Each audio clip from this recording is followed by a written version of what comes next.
Man. All right, everybody. Welcome back to the podcast formerly known as the Scramble Bunkhouse Deathcast. What? Since Armani's music video that we mentioned last week didn't get a million, billion, trillion views, we have decided to pivot and are now a future true crimes podcast. So anybody got any ideas for some future crimes that we can Well, first of all, podcast I about? I would like to mention a big new addition to this, along with us now discussing crimes that might happen. Eventually, we do have a new permanent resident on the podcast forever. Our Yes, we resident do. crime expert, Big Trace, is here I'm to give permanent us now. Yeah, you're yeah well, because we God need damn someone that it. understands crime, crime. and Yeah. nobody here understands crime more than you, Tracy. hmm That is me, Trace, crime for those of expert. you guys who don't know, Trace was an undercover cop for 17 years. He was really pivotal to breaking down the Glaciers drug cartel. I don't know if you ever looked into it, but Well, I will. without him, they never would have been found. That's true. Trace also did eventually get discharged after being caught placing drugs on the scene of a crime. But Tracy, we appreciate your expert opinion regardless. He knows He was both doing sides. what He he knows had the to law. He do, knows how to John. break You it. didn't need to bring that up. You did not need to I'm bring sorry, that up. I'm He sorry, was doing his job. He was doing his job. That is how you do it on the mean streets of Los Angeles. Have you not watched The Shield? No, you haven't. No, I Tracy and I haven't, have. Ethan. Ethan, I know you and Trace have watched The Shield, and I have not, and I will not be watching The Shield. Boo. Here to You talk should about the watch it Shield. because Vic Mackey looks like I don't know. He looks like a thumb. Tracy, Yeah, So that's the eloquently main spoken. deal. if I could ask you to explain to me why I should watch The Shield in 3 sentences. Ethan, you're not allowed to interject. I want you to say it 3 sentences. Why should I watch The Shield? All right, 3 sentences. Ready? Okay. It rocks. Period. It owns. Period. And there has never been a more comprehensive critique of the police system in America in television history at all, at any point. Period. Okay. The and at the beginning of the last sentence needs to be reworked a little bit, but you know what? I Wait, appreciate it, and wait. I understand, and I accept that. That works. That's maybe I should give The Shield a little bit more of a chance. Alternative I just- ends. Walton Goggins. Yeah, Yes, that's exactly yes. where I was going with that. My favorite man in Walton the universe. Goggins. There he is. There he is. The Gog. To the Gogster. He's got such a big Dog forehead. says. She's got such a big forehead. Holy shit. He does. Every time I He's got see him, I such feel like big it gets a little top bigger. teeth, too. He looks like a horse.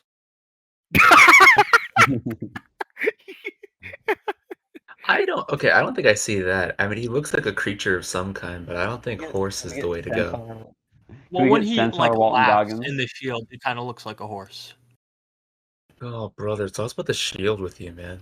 He Oh no, looks but like have you seen that video of him fucking him in that TV show where there's a demon and then he just mews at it? Yeah, I have seen that. It was making the rounds, and then I looked at one image and it just polluted me for like weeks on end.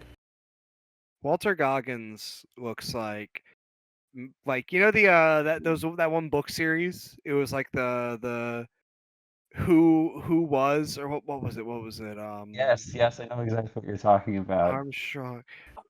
Who? Yeah, like they take a bunch of like famous people and like they make their head all cartoonish on the front cover. Yeah, the Who Was series. Walton Goggins looks like the Who Was for Matthew McConaughey. I thought you were gonna say Walter Goggins looks like the Who Was of Walter Goggins. Yeah. He does. He's his own caricature. Well, speaking of who was and who is and who could be, welcome to the Scramble Bunkhouse Deathcast. Telling me you guys were starting, by the way. No lead in. I joined the thing straight into the podcast. I mean, hey, that's the lead in, brother. That's the lead in. This is episode, I want to say 18. I want to say this is episode 18, Scramble Bunkhouse Deathcast. 2 more until episode 20. Woohoo! One more Big until big episode one. 20 after this one. No, It is a big one. no, this is episode 18, Ethan. So Yes, 2 I'm saying more. after we record this one, there will be one more until episode 20. No, big because day. the next episode will be episode 19. Yes, one more until 20. Okay, so episode 18. We can tell I why was just John isn't a telling- math teacher. Yeah, bro. Episode 18, Scramble Bunkhouse Deathcast. Of course, we have a very special guest, Biggest Tracy. Tracy, you wanna tell the beautiful people about yourself a little bit? Nothing super relevant. But to like in terms of like plugs that I need to make in, you'll find out who I am as we go on. If you Ooh, don't already know, I don't know who watches this besides like close friends of ours. I mean, There's we people. have a solid enough audience. Fucking So I'm actually From shocked. Violent People Radio. So Yeah, at we least are. 4 people. Yeah, I'm legitimately shocked that more than like 7 people listen to us, because apparently we have enough of an audience to get like triple figures on some podcasts, and I don't understand that. Like, it's not that good. Like, it's fucking we. It's weird. It's weird. But apparently we have a good amount of people. Trace, I appreciate your kind of an introduction to a character in a novel. You're kind of, as the story goes along in this podcast, we'll learn more and more about your character. But Yeah. This is I just the did meat come here. cute of Big Trace currently. Yeah, I did come in with a what's it called? An agenda though. yes. Yes, my agenda to expose to everybody is that Alexander Nabiev, Russian deathmatch all-star, is the best deathmatch wrestler in the world today, currently Ooh. going. Well, Hmm. soon to be not going, which we can talk about also, unfortunately. Yeah. We can I only do say wanna- currently going as of the time of we're recording and releasing this podcast. Anytime Yeah. after this, if you're watching this in the future, whether I that's feel a like week the- in the future, a month in the future, a year in the future, sadly, Alexander Nabiev will no longer be active, as John found out in his rather hasty, rather psychotic search for a version of the first match that we watched today. Alexander Yes. Nabiev versus Magadan Cross. That Okay. didn't I actually have think by the time a this British announcer uploads, over he'll it. have retired. Well, okay, so this will Yes. probably be going up in a few days. I think when this goes up, he will be days away from retiring, which again, I do want to clarify. We did not even come into this with the intention of, oh, Nebiev is retiring, we're gonna record, because apparently from talking to other people, because as we were watching Nebiev matches, I was getting messages from people talking about it. Mhm. This is breaking news. Like, before we even got here, as we were getting this figured out, it was breaking news that Nebiev have just announced that, like, he's done. Yeah, August According to 17th. him, according to Nebiev, he has a brain tumor.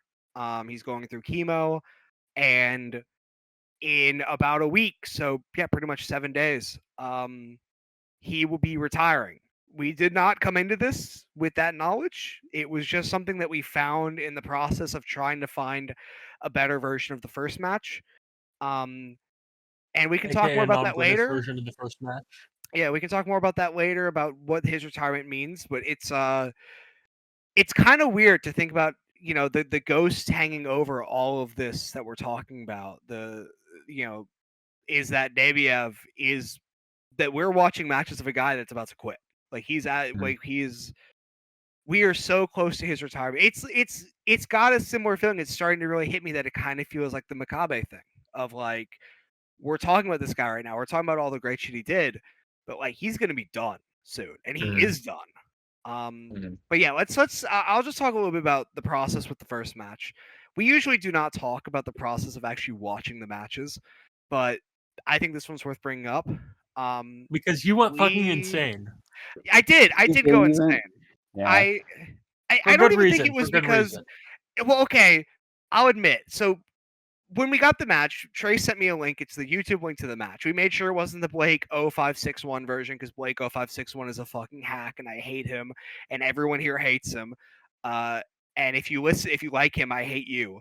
So it wasn't that version of the match, but the version that is on the Hardcore Wrestling YouTube channel has a British commentator, and immediately I was like, okay, there's a dissonance here. I don't even really like British commentary to begin with, but there's a dissonance here between the Russian and the British, but I will bear with it. Mhm. And then he started saying things that were like references, and I was like, oh There god, were two Marvel quips before anybody got into the ring.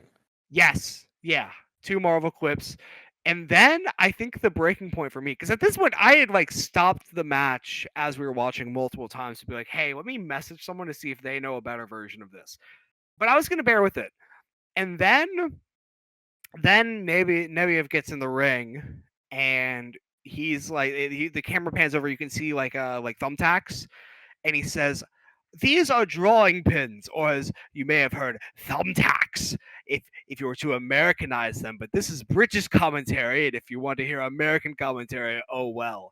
I heard him say that, and I legitimately got pissed off. I was like, I'm not watching this. I was prepared to like object to the match entirely and say, let's find another Nebiev match. I'm glad I didn't. But instead, I was like, listen, there is a Russian version of this for sure. Like the audience for this match is not Americans. The audience for this match is for Russians. It was for Russians originally. It was found and like went crazy with Americans, but it was made for Russians. There's a Russian version of the match. So I started searching.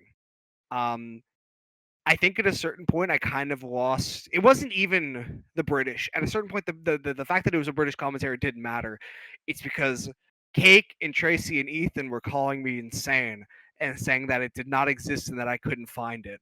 And I think I that didn't, I didn't activated. say it didn't exist. I just thought you couldn't find it. Is all. Well, Ethan said that it's not a thing. Ethan said that there's no there's only one version, and I think something activated in my fucking tape trader brain where I was like, I can find this. I can find this fucking footage. It was like you challenged me. So I bunkered down. I went searching through social medias. I went through searching through YouTube channels. That's how I found the Nebiev announcement on his Facebook page.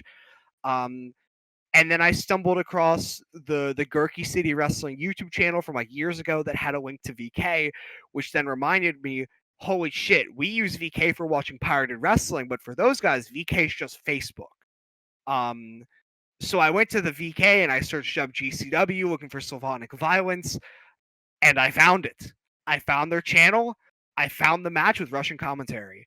I then proceeded to yell, I am the best into the microphone about 10 times, and then I kind of just had to decompress for about 5 seconds because I realized I had kind of gotten a little bit crazy there. I apologize, but I think I did the right thing. You did do the right thing. You should be proud of yourself.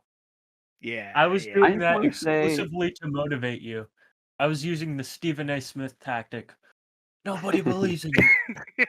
Everything is on the line. What are you willing to do? I just wanted to say that I always believed that there was a match out there. I just didn't believe in you. Oh, well. For the record. Yeah, well, for the record, Tracy, I am the best. I was wrong. I admittedly am also recovering from like fake COVID or something. I don't have COVID, but I feel like I do, and my brain's been confused all day. So like I'm already not in like a great state. But like I don't know. I feel like I needed to find this match in its raw form because that British commentator was pissing me off so bad. Yeah, he was infuriating. Yeah, I was prepared for. Go find the match. I was prepared for half of my notes to be about him, like, and that's not good. But yeah. So we got rolling. We found the match. Let's just talk about these two guys. So Nebiev is pretty much like the Russian deathmatch guy. He's got kind of a I don't know how to say it. He's got kind of an I hate saying it. He has kind of an ace energy to a lot of the shit he does because he's still doing the beer drinking. He's still the dirty dirty fucking poor deathmatch guy, but like something about his presentation feels very Nick Gage. Like he's a man of the people. The people are rallying around him. He does not have to do like a gimmick thing. Like Magadan Cross is coming out with like all Russian everything, and he is seemingly like gold dust a little bit. He's doing a lot of gay panic type spots. I think it was just him doing his thing, man. I think it was. No, I think it was. Also, John, you're drawing the wrong point of comparison. We didn't call him gold dust when we were watching the match. We said called him really gay Effie. You called him Effie. I said that I didn't say he was Effie. I just said he was gay because I saw this guy and I saw me and him. think I the think phrase. I think Magadon is a normal guy, man. I think y'all are looking too deep into this, man. He just wants to lick infectious wounds. There's nothing wrong with that. and do blowjobs on beer bottles. I think the phrase was "shoot gay Effie" or something, No, I implying said that he wasn't. I said one of these guys is shoot gay and one of these guys is work gay. And I'll let you guys figure it out. It's fucking yeah, Magadon Cross, lovely But we fucking have to talk about fellow. his promo. We have to talk We about do his have to- promo. Because we do he have to cuts talk a about his At the promo. beginning of the show. He's completely shit-faced, blackout, pissed drunk. And I don't even remember half of the shit he says. I don't think Well, he he says remembers nothing. any of the shit he says. Well, because he's trying to speak about like what his name means, but he's so shit faced that he cuts himself off every sentence and goes, "Oh fuck, cunt, shit," and then he like tries to restart, but he forgets what his sentence was, so he moves on. Yeah, yeah, that promo is incredible. I love that he is so shit faced out of his mind, so drunk, and then it cuts to Nebiev. And Nebiev is sober, but of course he is also talking about beer. And he's like, "I love this beer. This is the best beer in the world." Like it's Well, I will admit, the Magadon's personal help, his little goon, who yeah, was like Bolgo. just yeah, him falling on the floor is one of the greatest shots in wrestling history, right there. I would challenge most directors to come up with something like that. It is so Yeah. funny. It's so It is funny. something that film history has lost. I hate calling everything slapstick, but that was a genuine slapstick joke. Yeah. No, it was. It's all the bottles that are on the ground, man. It's like he makes a little like negative space of where his body was. If you picked him up, there'd just be like a little line of where he landed. Yeah, like a police, like there would a be a fucking police chalk scene. outline, but of glass. Yeah. No, glass and plastic beer bottles. Yeah. Wow, You man. see those videos of the people like swinging around those giant bottles that explode? Yes, the ones that are full of Oh, like for toxic sure. gas or whatever. When you hit it off a surface too hard, it like explodes and like sends out the most ear-destroying noise ever. It's Mhm. like a concussive blast that sends Yes. car alarms off. We're Why don't thinking of people the use same that video in of the death dog, matches? right? Yes. Well, okay. Well, Or if the you've seen video the of the video of kid. the if you see the video of the dog and the video of the kid, you know why they aren't used in death matches. Well, they're death Dogs and kids? matches. Okay, yeah, Trace. There's a video of one of those with like a kid's messing with one of them, or like it's not kids, like a 13-year-old. He's messing with him, and hits off the ground, immediately explodes in his face and like knocks him out. Like it fucking, it's brutal. All those videos are It's brutal. They're funny, but hilarious. like they're awful. Like it's so bad.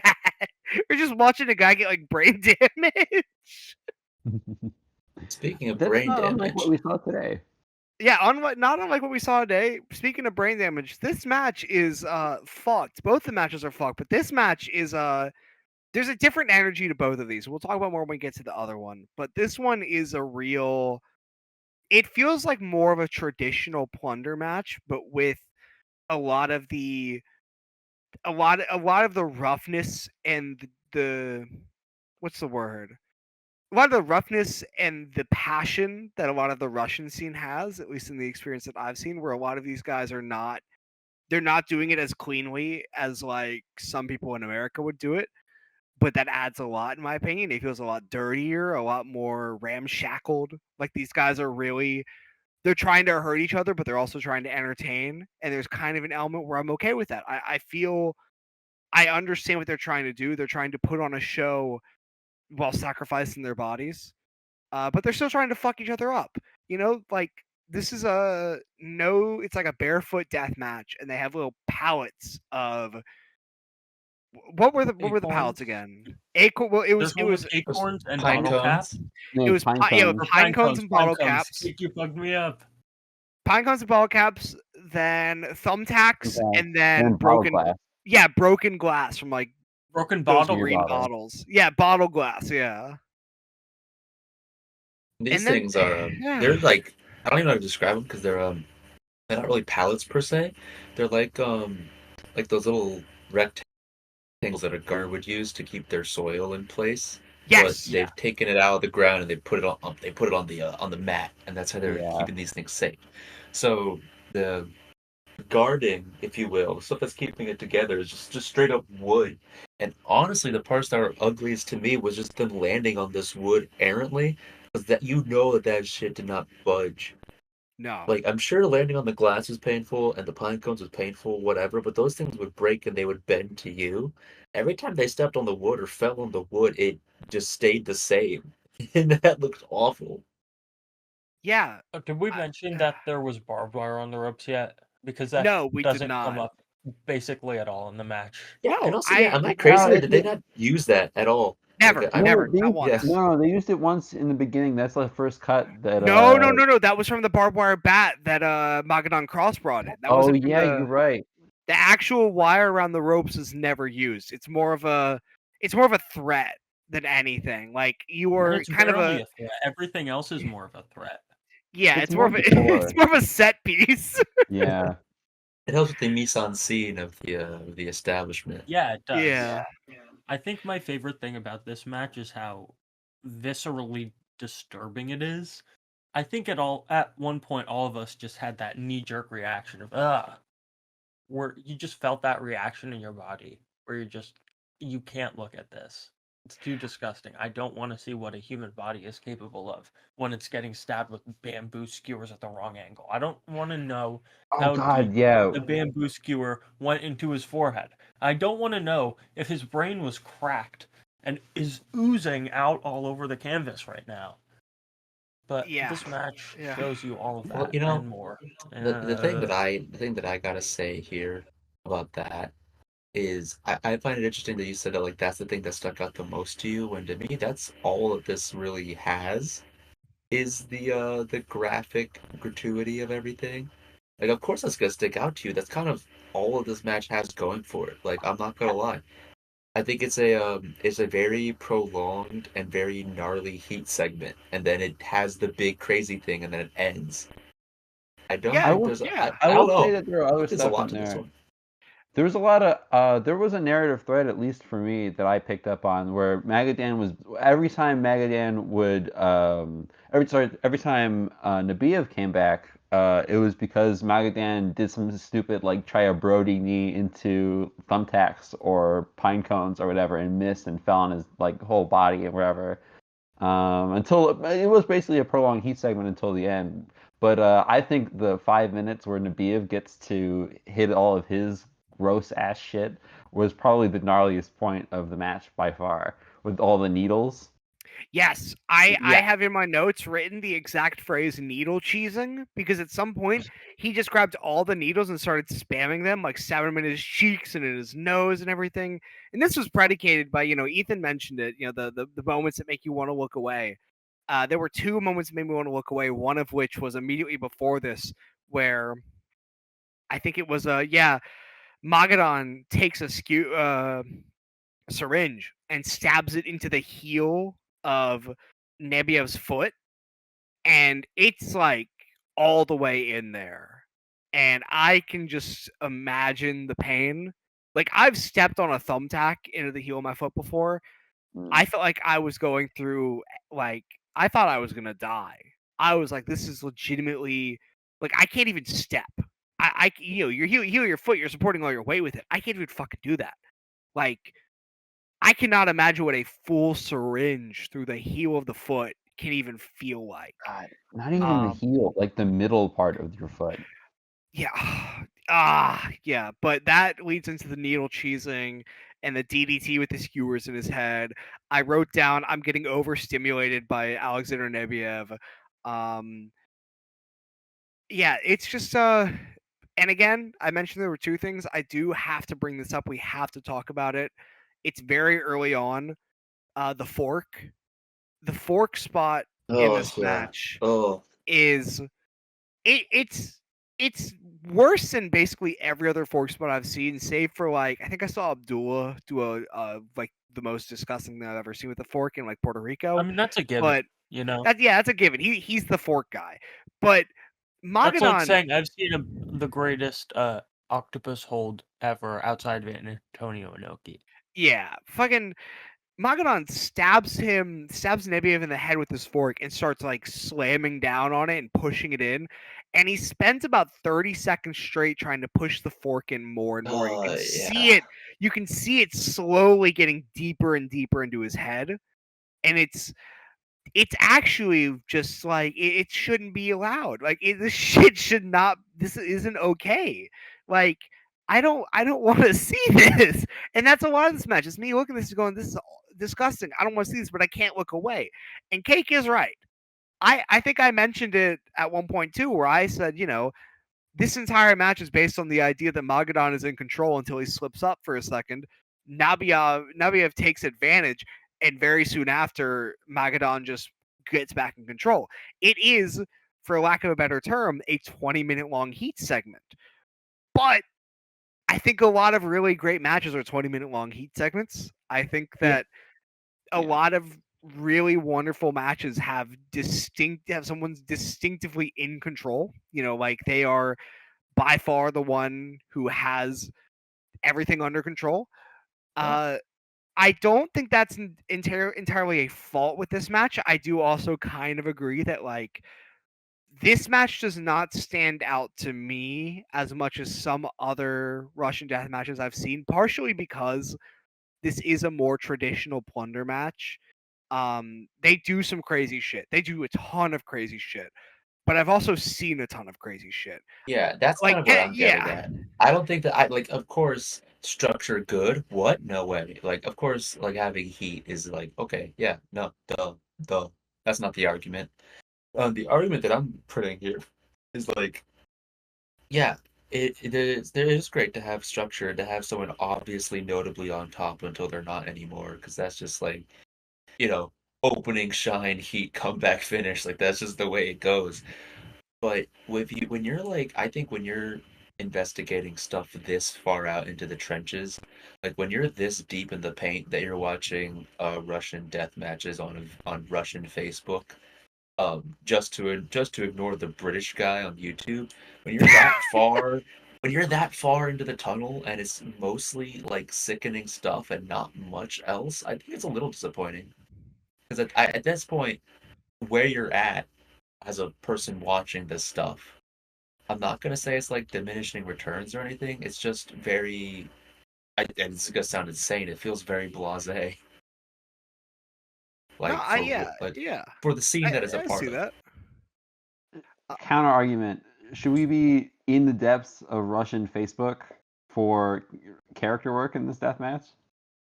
I'm not saying that, but I also No, I think that there's like a baseline of what you want out of wrestling and anything, and I do think that like honesty is one thing. Like their match is very honest about what it is. It's not going to pretend to be anything else, and like that's cool and awesome. I respect it for just being straight up. Hey, we're going to do some sicko shit, but I don't have to necessarily be like, well, they did stay true to their word, so therefore it's good. Like, yeah, they definitely did what they advertised to do, but that doesn't necessarily mean that it's good because they followed through on their promise. Yeah, no, I get that. I'm not entirely in disagreement with you. Again, I don't feel like this is particularly standout with Nebiev's work. I think that this has one of the most insane finishes of Nebiev's work. That's absolutely for sure. I don't think anyone even would disagree with that. But I do also agree that in terms of the stuff I've seen from him, the standout stuff, and again, Nebiev is kind of in that realm of escalating violence. He's very much an escalating violence kind of wrestler. There's a distinct break in that type of and there's still escalation of violence, but it's less of a escalation of I'm stabbing you deeper and more of we're losing more and more blood and we're like dying, which we're going to talk about. That's in the next match. But with this one, it has that escalation. It has the defining moment at the end.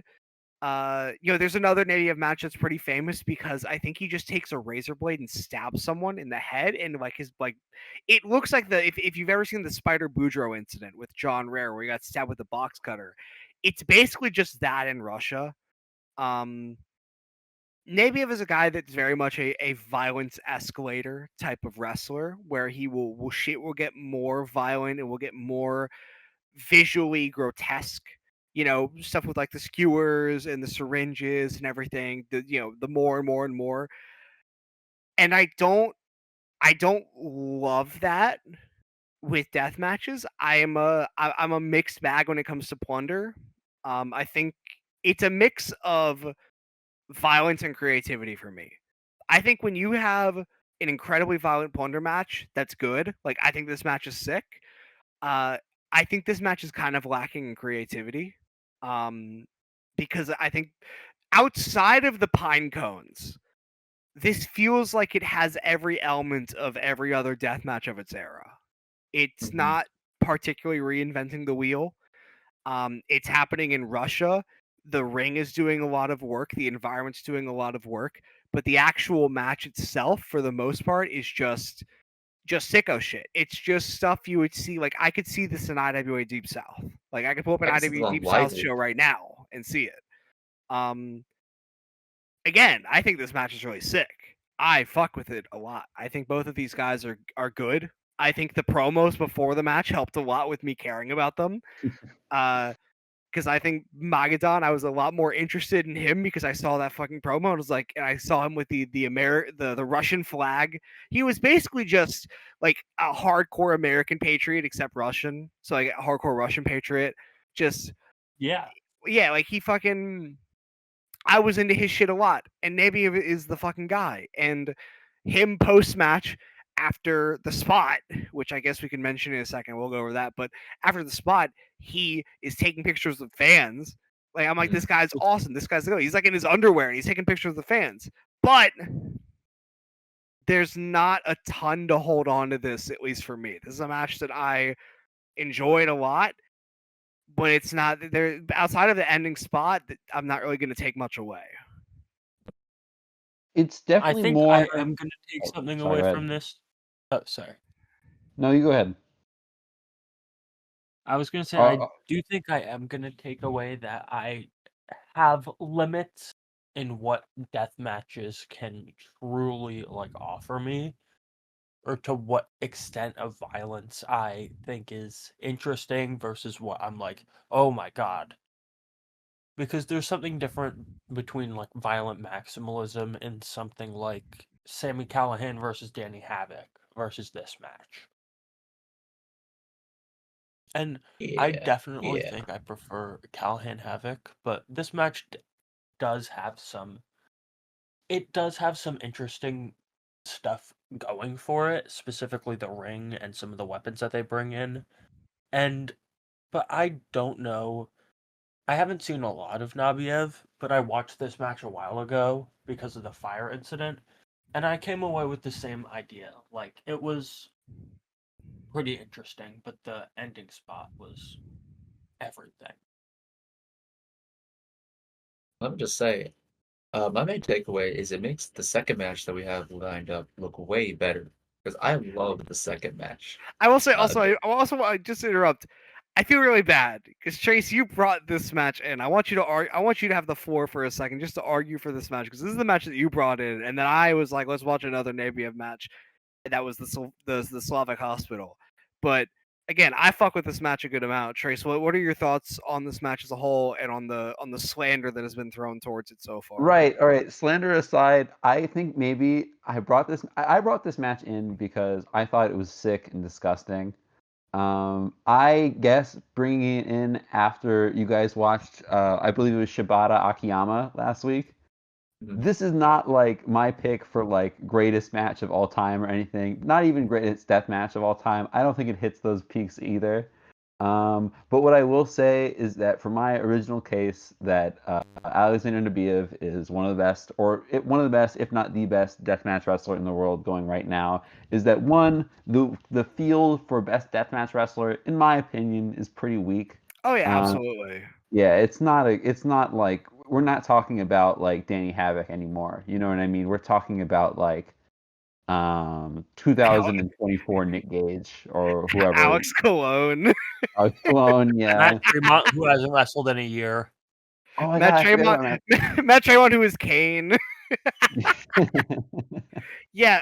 I guess also I do want to just quickly jump in and say I do agree with this agenda. Just based off of this match, I would probably agree with it because even with the faults I'm saying about this, this is a notable bright spot in a scene that is so fucking creatively bankrupt that seeing a plunder match that has even some effort put into it in terms of interesting concepts and like big spots that are executed well within the context of a death match where bad execution is good execution in my opinion. Yes. This match is way better than like most shit, and I am way more interested in this match than like basically anything coming out of the major deathmatch promotions in America, Japan, maybe not Mexico. I think fucking you bring Damus into the equation. There's Oh, right. I don't know. You can bring Damus into the equation. I You can forget bring a about lot. that. You can bring a lot of Mexican wrestlers into the equation, and then you start competing with that. I still think Nebiev is like one of the best, but Yeah, definitely a case for one of the best, I think. yeah, That's solidified. Let me ask you this: Best- what makes you say that? Like, what about Nabiev is making you beat the drum for him?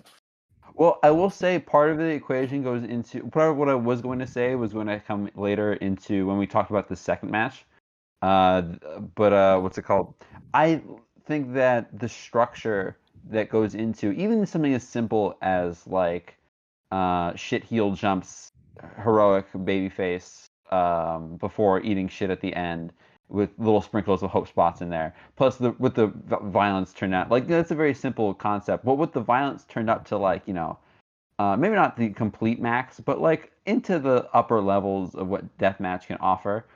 I would say that's enough for me to say that at least someone who can consistently show the thought that would go into a deathmatch. It's really funny to say thought in a deathmatch like this, but you know what I mean. yeah, Yeah, There's thought. There's thought. general thought of what's it called structure towards these sorts of things. Yeah. But uh, I brought this one because I'm in love with the Nabiev Homer Simpson performance, where he eats a whole bunch of shit and then comes back just through heart and spirit and stuff like that. yeah. But also, my favorite little bit about me, since I promised that I would reveal more about myself, is that my favorite era of deathmatch, personally, is that like 2000, early to mid 2000s, like Necro Butcher, Brain Damage, sort of IWA Mid South, CZW sort of style of like deathmatch, where like it feels more like a violent scrape. And that's exactly what I get when I watch Nabiev matches. Even if it's a little bit more showy than like a Necro match, for example, it's still something that I deeply value and appreciate when it comes to deathmatch, a genre that I don't get the most out of deathmatch. Like, I don't think a deathmatch would ever crack my top like 25, or maybe it would if you count Necro Samoa Joe, but like, I don't. right? It's kind of not. Yeah, I mean, it's no holds bar, kind of it ends up being a 10 count match, but it's more of just that was I don't know. I feel like if I heard a good enough argument for it, I could buy it. Just spiritually, the spots that they take kind of fall. It depends on how you define a death match, but yeah, no, I agree. And I did mean to say this earlier, but you are right about the structure thing because a lot of death matches nowadays are structureless. They are Yeah. back and forth. The structure of the match is back and forth. You do your spots, I do mine. And does this match kind of have that? Yes, because every match has that. But this one has definitely more of a defined structure to it. And even if the structure is basic and it's, they're not trying to deliver anything special, the majority of death matches today don't deliver anything at all. Like I have talked about it before. I just don't fuck with freedoms. I don't. I fuck with Kenji Fukumoto. I fuck with Violent Jack. I fuck with a few other people there. Masashi Takeda inspires nothing in me nowadays, and I'm sorry to say it, but like he does nothing for me anymore. Jun Kasai has been worthless for years. Drew Parker killed the entire vibe of the promotion. And it's because the style of work that a lot of these guys do and a lot of the newer guys do, even guys like Toru Sugera, who's like a shining bright spot, or Tomiya Hirata, who's probably like I don't know when he's going to come back. He fucking blew his leg up. He was like the one real hope of this guy kind of gets it. Minoru Fujita will never be respected, even though he's the one guy that does anything interesting in these fucking promotions. He's the only guy with a good idea of how to do death matches, because everything else is just, here's a spot, here's a spot, here's a spot. It's crazy. It's crazy. There's no structure. There's no thought. There's no anything. It's just, let's just throw it at the wall, because who gives a fuck? There's 100 light tubes in here. Why do we need to care about anything else? It's because who gives a fuck about 100 light tubes? I do not care about glass. I can punch a hole in a window. I can look at glass myself. I can look at my own blood. I want you to tell me a fucking story. And even if this match is like basic and the story they're telling is basic and it's not reinventing the wheel with a lot of the stuff, I have to give it credit for the fact that it's doing something when most of the shit in the same area is doing nothing.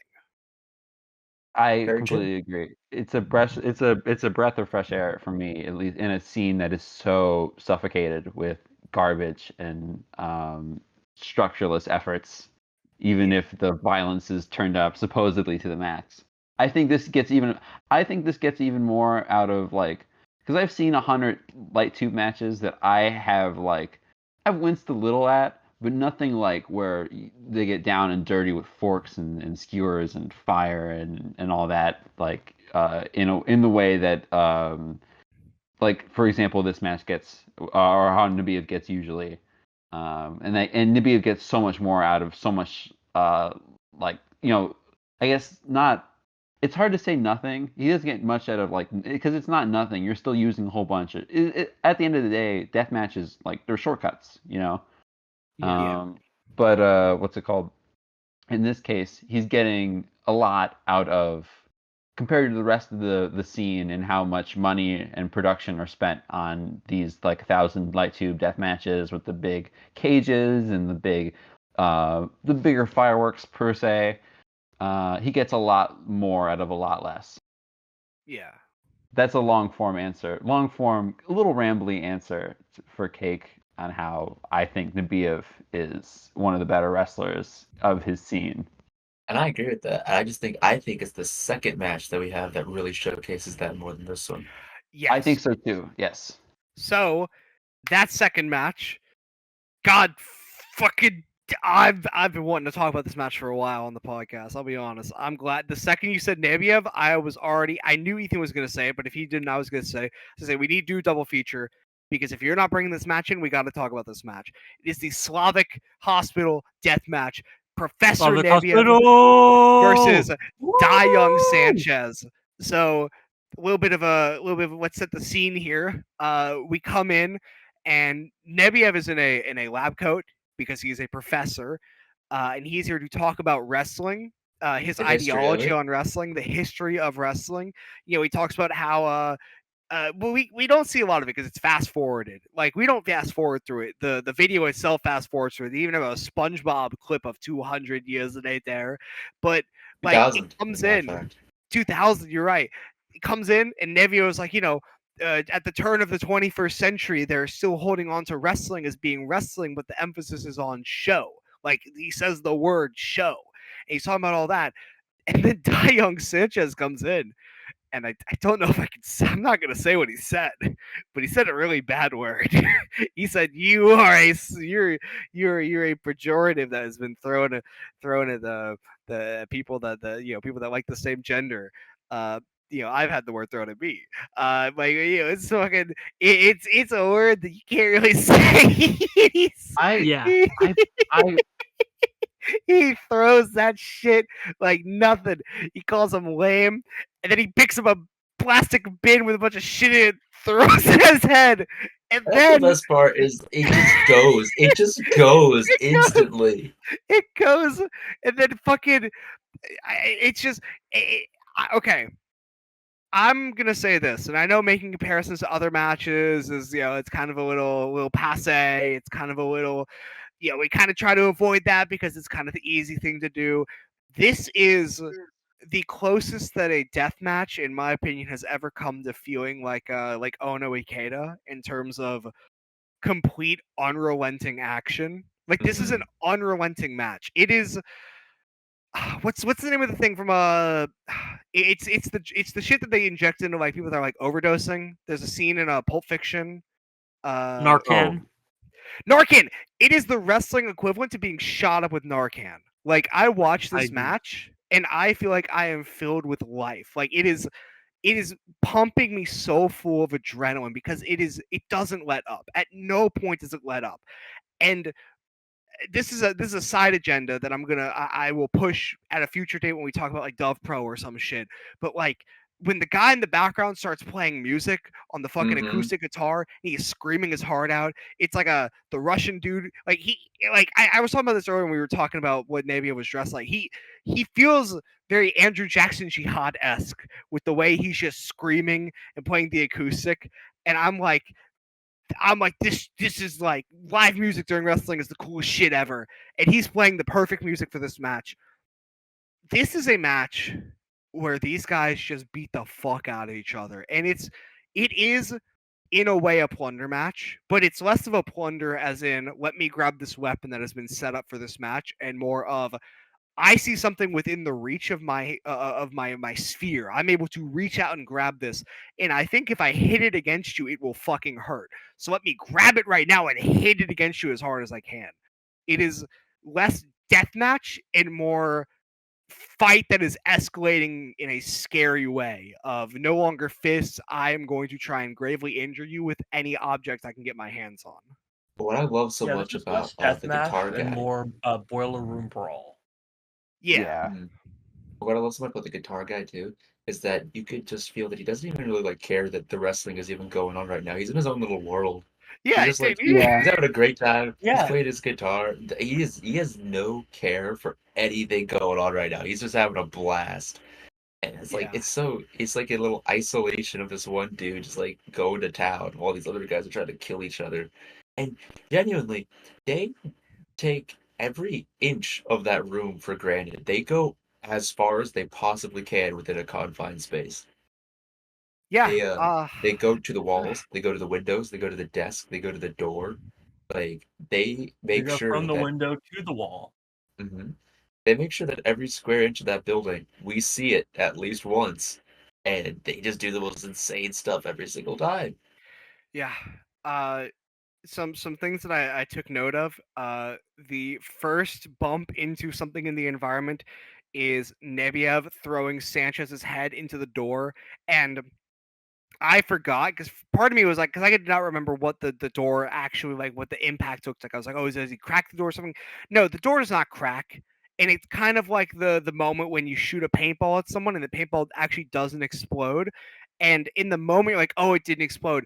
But then you hear the scream that they let out when you realize, holy shit, if it exploded, it would have been so much better for them. That door does not budge. You hear the noise that it makes because it didn't budge. You see his head bounce off of it, and you realize, holy shit, for his sake, I wish that door broke. Like, he's concussed. He's concussed within a minute of the match. Yeah. We got 6 more minutes, bro. We got 6 more minutes, and it's not going to get any slower. Yeah, let's forget it's like a 7-minute, 8-minute match. It's just high octane. It just doesn't end. It was like watching his head crack into that door. It was like when you watch a car, like when they test car crashes into the wall. That's exactly what it's like. Like when his head, like kind of like slowly back, not slowly, obviously. He went in there fast as fuck, but like watching his head kind of bow backwards into his shoulders and watching his head concave like that. It was fucking gross. Yeah, I think my personal favorite part of it, and I think what makes this stand out to me more than the previous Nabiev match was, it's the part where they take out the cheese grater, and then Nabiev like revs up the cheese grater like he's trying to start a chainsaw, and he just like he just hurls that thing across like the face, and it's so ugly. It's so like like the way I think about it is like the chainsaw thing, but also like when you like are trying to like pull on something that's stuck and then it just lets loose, so all the energy you had pulls your arm way further than you thought it was gonna because the thing is free now. And it's like he has like the cheese grater on his forehead and he's trying but it's stuck, and then it's no longer stuck and it just glides across him. Yeah.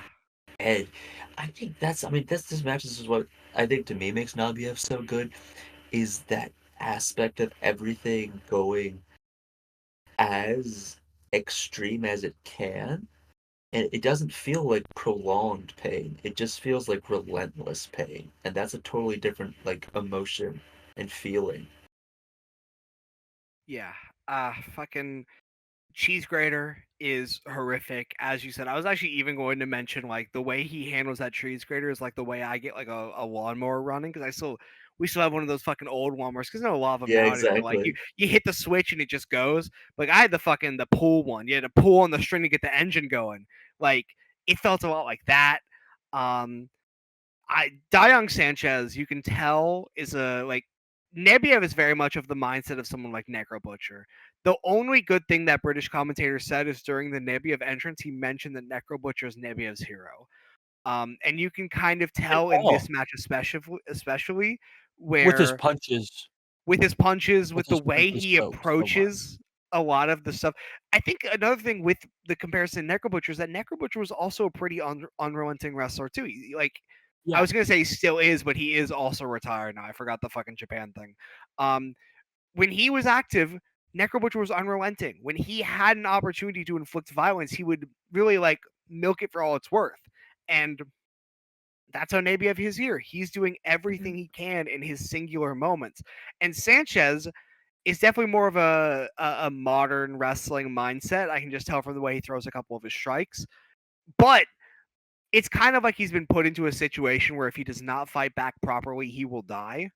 And I, Hmm. I think we've talked about a few of those matches on the podcast before, where I pretty much said, here's a wrestler who, in any other circumstance, may not excel at this level, but because they've been put in a situation where it's sink or swim and they are dangerously close to sinking, they are doggy paddling for their life.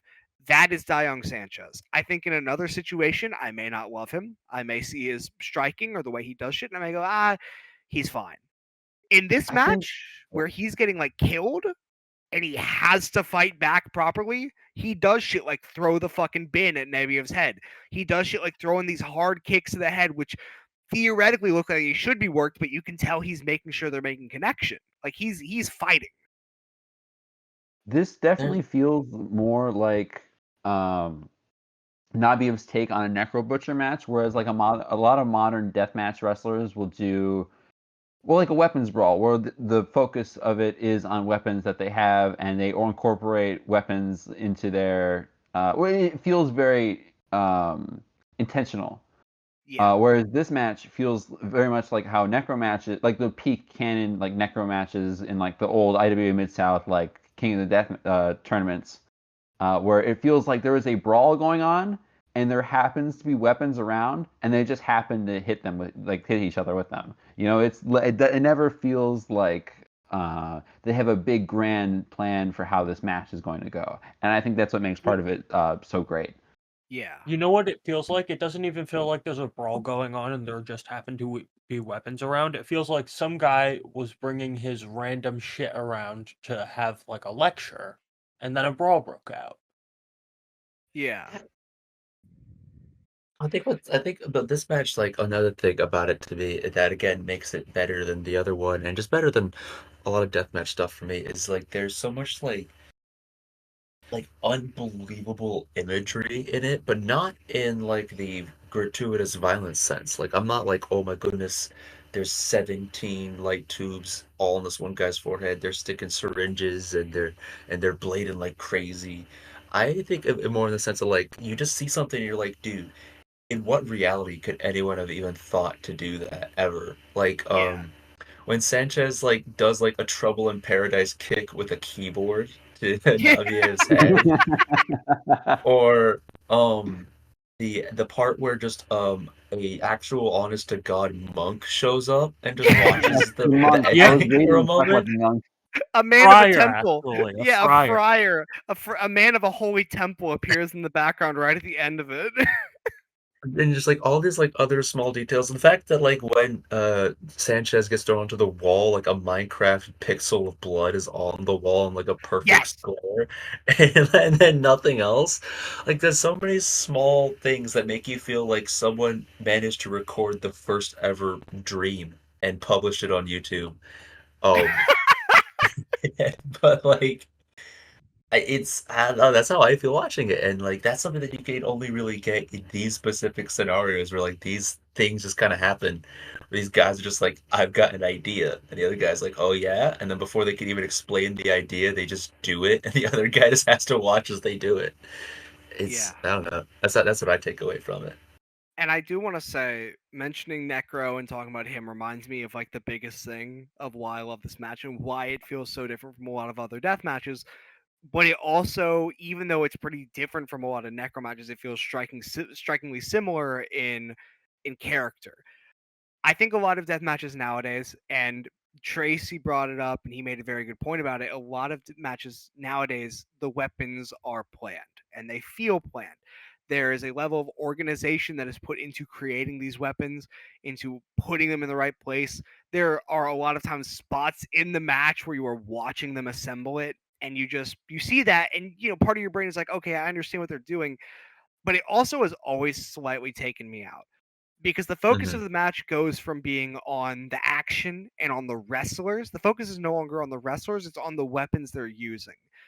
The best thing about the Necro Butcher and the best thing about Alexander Nebiev is that these are two guys that fully understand how to focus the wrestling on the human body, on the human spirit.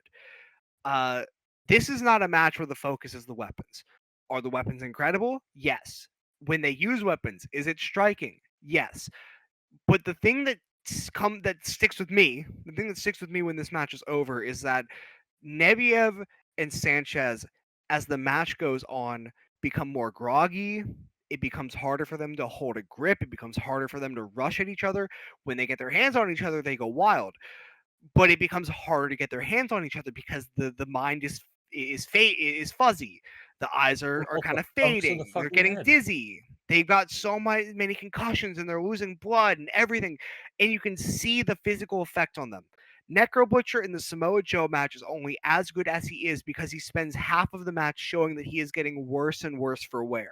He is losing blood. He is losing consciousness. He is trying to fight, but he is dying. Hmm. Alexander Nebiev is able to do that in this match, and not a lot of wrestlers are good at doing that. A lot of deathmatch guys have given up on doing that. I'm going to continue to talk shit about other deathmatch guys because I don't like the scene. A lot of guys are not good at doing that. A lot of guys have lost the art of doing that.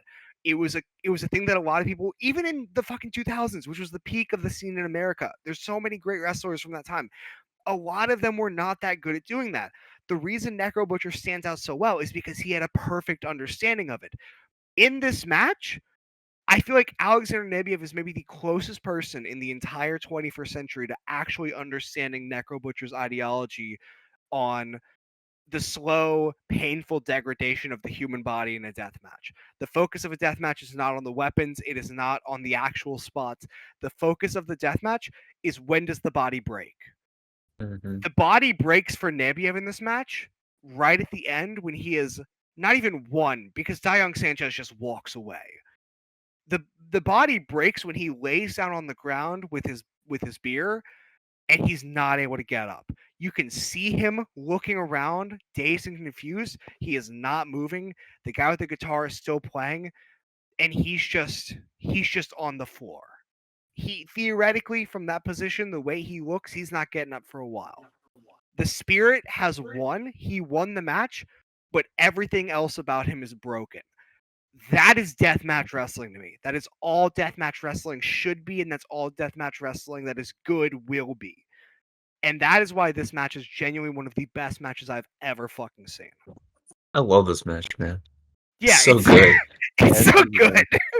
I have something on the Necro Butcher Alexander Nabiev comparison because it's not just in the degradation of the selling and the overall accumulation throughout the match, but there's something about the immediacy of the way both of them not necessarily bump because they're not taking bumps, but just the immediacy of how they react to the horrible shit that's going on. Like Yeah, when Necro Butcher takes the exploder off onto the concrete, he has that almost like people have described it as childish, like that. Not in a bad way, but like the pain on a child's face when they get really badly injured. You know? yeah. It's like an innocent level of pain And Nabiev's, it just feels so raw and visceral in a way that not a lot of other people, like you said, get. Not even just the degradation, but how to immediately react to something that has hurt you. That's like a complete and utter lost art, in my opinion. Because nobody knows, even in non-deathmatch wrestling, nobody knows how to react to something that's supposed to hurt you. Either through their selling or their bumping. It's probably my biggest problem with the modern scene, along with just everything else that's wrong with it. That just nobody reacts in a way that makes sense or is understandable. But Alexander Nabiev is one of those guys who really can do it. Yeah, In and a way again, that not many others can. And I do want to say it's not even that like they aren't selling realistically, because I don't want to see everybody do MMA sells. It's that there's a lost art in how to communicate a story through the way you communicate pain. If anything, sell fucking unrealistically. Make it look like Yeah. you're having a seizure. Yeah, Like do the Ted DiBiase flip bump when you get punched off the top rope. dude. Yeah, fucking just sidebar. I love that flip bump. I love that goddamn flip bump so much. I need more people to do double axe handles off the top just so they can take the flip bump, you know? But I need more yeah, people to get it's better at punching. I'll put in So they writing. can do yeah, it's you should not come into a match with the ideology of this needs to be perfect and realistic, because that's how you get fucking rings. Which again, I'm actually not going to shit on rings that bad because I think I've done it enough, and I actually do like rings. It's an easy target. There's no battle arts. I'm There's no battle arts. I'm about to stomp on the ground and go but I just fucking. It's no like UWF 1.0 having like 5 matches and 3 of them are 30-minute draws. Yeah, it's. I don't need selling. I don't need people to wrestle like they're trying to have a fight for real. I want people to sell like they're trying to have a fight that matters. I don't want to see a real fight that I don't care about. I want to see a fake fight that makes me care about it. And yes, this match felt so deeply real when I know that a lot of the shit they were doing, a lot of the selling, a lot of the reacting is fake, but it communicated something to me. And the feelings I felt when I saw that, those feelings were real. I don't care how fake a match looks. If the feelings are real, who gives a fuck? That's what wrestling is. And when I see this match, I feel a lot of things. I feel like I am watching the most fucked up shit ever, and I can't show this to anyone because they'll think I'm insane. They're like, "Why are you watching this?" I feel like I'm watching two guys destroy each other. I feel like I love wrestling. I fucking love wrestling when I watch this match. I watch this match and I go, "God damn it, I'm happy I'm into this shit." Even with everything wrong with it, I'm happy I'm into this shit. I love this match. I love the Slavic Hospital. I love Alexander Nebiev. That is the biggest thing I can say about this match. Is when I watch this match, I come away thinking that I love wrestling. And if a match can make me think that, goddamn, it's done a good job. Do you think they were actually in a hospital? I have no idea. Okay. Probably not. No, those walls are very specific. Those are hospital walls. I don't think. Sorry, there's nothing hospitally about the environment, which makes me think that it might actually be in like a hospital room. Yeah. Because why else is it the Slavic hospital deathmatch? Like, because the walls are painted white. Like it doesn't. What's called? It's very confusing. It is. is. Also, in the live watch, that raised the question: can you just rent a hospital room in Russia?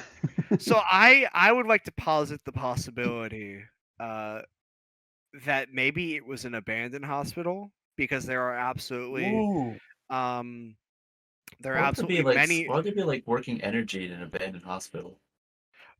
Okay, Right. well now my theory is falling apart. But Yeah. I would still like to say that I think it's a shoot hospital, because theoretically it could be like, I don't know where it could be if it's not a hospital. Like what could it be? What would allow that to happen? You know, a Looks like a hospital. laboratory kind of. It does look like a me. laboratory, kinda. That's laboratory vibes too. It does. Maybe professor. Maybe it's like a. No, I don't It's want like to. a college. I don't It's a know. college, maybe. It's a college building. Maybe they got I can those. see 'Cause them rocking this out of college. yeah, I have seen some college buildings that have some architecture at least similar to that. See And Young Sanchez sneaking these guys into his little campus. yeah, fucking Diego Sanchez looks like he's fucking Yeah. 21, and I could absolutely buy him being a 15 college years student. old. I wonder how the monk got in though. I wonder how the man of the cloth got in. What is the story of the monk or the friar? I think he was kind of like a watcher type, where he's summoned to witness historical events just to Yeah. log that they Oh, happened. he's the what's the word? God, I took a fucking class on manuscripts in the early like fucking 13th century. There's a word for these people. Not a scribe, but I'm gonna think about it. Scrollmeister. The Ah, overseer. Point is, what's I think that's what happened. He woke up in Barcelona, and then the voice of God spoke to him, and before he knew it, he blinked and he was in Russia. And he had a pen and paper in his hand. And as soon as he blinked again, he was transported to another historic point in time. 'Cause that's all he can do. Okay, I guess it is scribe. Scribe is the correct term. I thought it wasn't for some reason, but it absolutely is because I was thinking of someone that tended to write a manuscript in the olden day. I feel like he was probably a scribe. Stenographer? A who? No, I'm a stenographer. I don't No? That's think. modern day. No. That's Yeah, that's a I'm modern day sure that- situation. I guess so. I'm looking at. Yeah. I'm researching. I'm also. I wish I can probably just open up my notes and my emails from trying to see open up my notes from whenever I was in that class to figure out the word I'm trying to use. But I believe scribe does work. Yeah, because fucking what is it? Harley lyrics. It's the hard. Lyrics. Yeah, it's scribe. It's scribe because I had to do a whole unit on the Harley lyrics, aka Harley MS-2253, which is a manuscript that we just kind of found. It was like in collections. And one of the notable things about it is that it has seemingly been written by at least 3 scribes. My professor, who like studies it, like basically as part of her job, said that in her opinion there are at least 6 scribes, 4 of which were major, and then 2 people that just tried to add adjustments later and kind of fucked with the whole tone that was going throughout the collection. Oh, great going. But yeah, no, it would be scribe. So this guy's kind of a scribe. He's been brought into the situation to write down the historic event that is Young Sanchez versus Alexander Nebiev, or Professor Nebiev, excuse me, in the Slavic Hospital death match. That's why you don't see him till the end, is because he's trying to keep his distance to not blow his cover. But unfortunately, they get a bit too close. Yeah, The it's jig like is up. he's trying to be an observer. He does not want to get involved because his job is simply to record history, not be part of it. Yeah. It's a noble profession Exactly for a like guy the to have. guitarist. His job is to soundtrack history, not to be a part of it. Yeah, that's why he's in his own little world. That's why he's only focused on himself, because he's not meant to be part of the match. It's just the match exists and it is his job to maintain the match's historical legacy, not to actually take part in that history.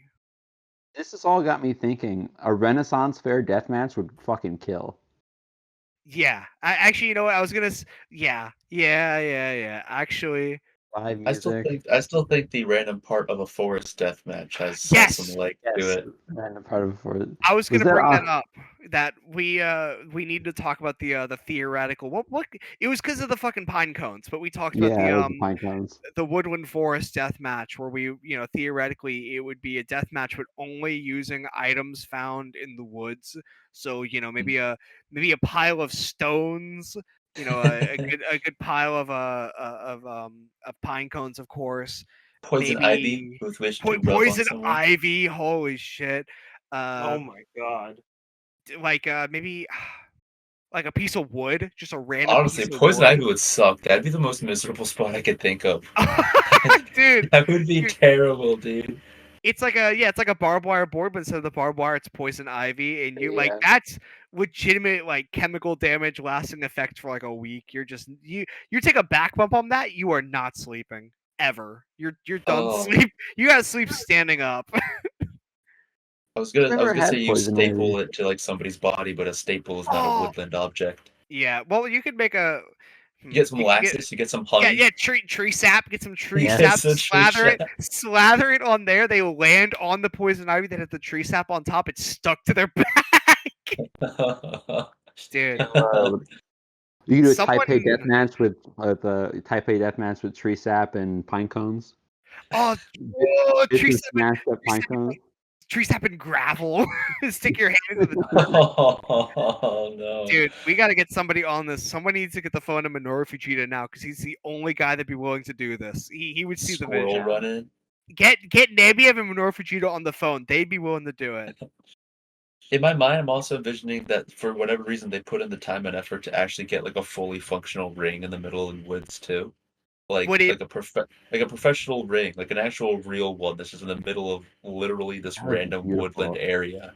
So the ring itself will be the only non-forest thing involved in the Yes. match. But that It's merely there for the visual effect of seeing a fully furnished ring in the middle of the woods. right. That'd I be see your That'd be vision. beautiful. I would was love thinking, yeah, that'd be beautiful. I was thinking it'd be something like that one like infamous picture of the wrestling ring where they have a tree stump like under one of the beams holding it up. No, I mean that could. I Hey. guess that could be something else too. But I think that the juxtaposition, you know, Yes, yeah, the too juxtaposition would be powerful. incredible. Yeah, there would be would no this witnesses. a There'd be ring no attendees. specifically built for the woods, so they could leave it there and Oh, see it true. ages over time and gets Oh, reclaimed by the forest. yeah, reclaimed by the forest, like vines grow over it, and like Like you know the maybe decay.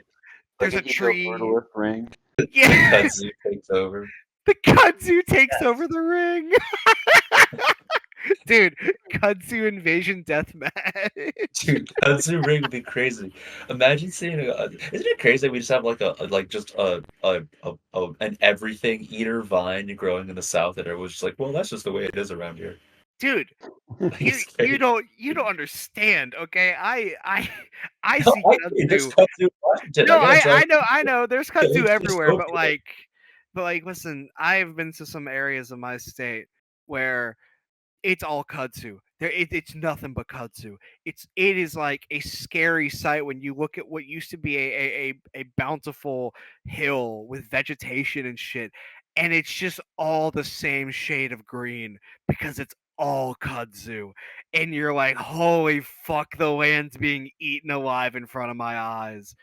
It's even more distressing when like you see like a shed and like you can still make out the distinct mark of what's the roof and what's the chimney and what's the wall, but it's still all the same shade. It's all kudzu. No. It's sick. Have either of you folks never seen Kudzu, Ethan or Trace? Have you ever seen that? No, never. Oh man. Yeah, I've seen I've Fuck been to the you. South once. I'm gonna kill It's you, fr- dude. Fuck you.